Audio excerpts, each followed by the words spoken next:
我们的方向盘的材质是真皮的材质啊，要不要带套，这取决于你手心会不会出汗。如果你手汗比较重的话，建议大家可以买个方向盘套啊。如果说你手比较干净不出汗啊，这个没什么所谓。我这9万多公里的方向盘也就是这个样子。那中间这个部分是我们的气囊部分，也是我们的喇叭的按键，按下去喇叭就会响。这里有一个友情提示哈，网上卖了很多 R 标卡在这里的啊，卡住这里的时候，我们的方向盘在按喇叭的时候，前面2个支点可以按下去，下面这个支点就按下去了，多多少少有些不方便，有需要选购的小伙伴需要注意。方向盘的按键，我们从右边开始说起啊，右边的左上角是我们的语音控制按键，那你可以说你好大众，也可以按这个键以后再说出你的功能词，同样可以得到执行。那需要注意的是，你的车机如果升级以后，你每次上车需要按一下以后才能启用我们的语音功能，而如果没有升级的车机是直接按一下就可以说，或者说直接用你好大众来控制车辆。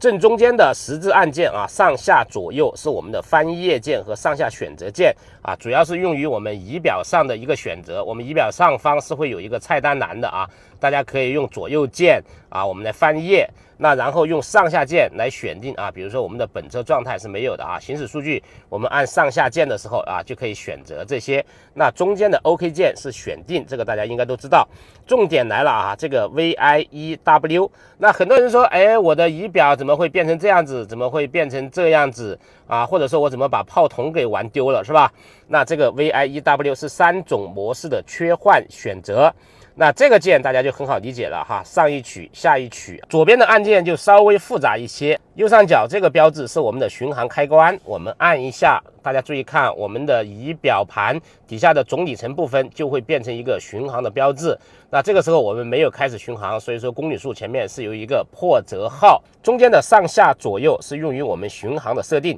关于这部分的内容，大家可以在我的主页右上角搜索 ACC 或者搜索自适应巡航，都可以有详尽的讲解。那我们看这个键，这个键精英是没有的哈，这个键是我们的豪华、尊贵或者旗舰标配的 L2 级别的自动驾驶。最下面的这2个键，音量减啊，音量加，很简单，我们可以点按，也可以滑动啊。我们的音量多说一句，在我们没有播放源的时候，我们的音量是没办法调整的。最后就是我们中间这个键，这个键是用于我们在 ACC 巡航或者说 L2 级别的自动驾驶的时候，用于调整我们的车距。那我们按一下以后，再按这个加号或者减号啊，快速的按的话是可以调整车距，也可以长期按中间这个汽车的符号，它是会由近及远依次给你调整。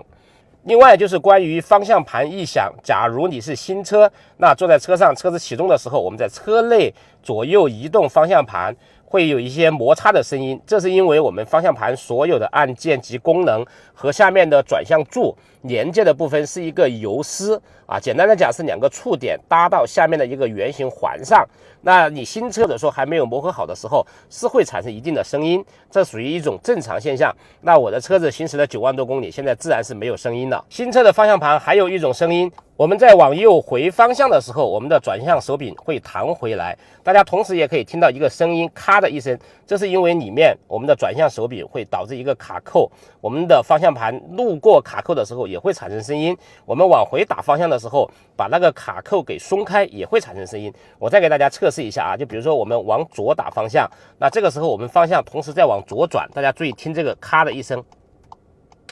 大家听到了吗？就这样咔的一声。那我们回方向的时候，我们的方向盘会把那个卡扣给别开，然后我们的转向灯杆会回位，这个时候我们的方向盘也会产生一个声音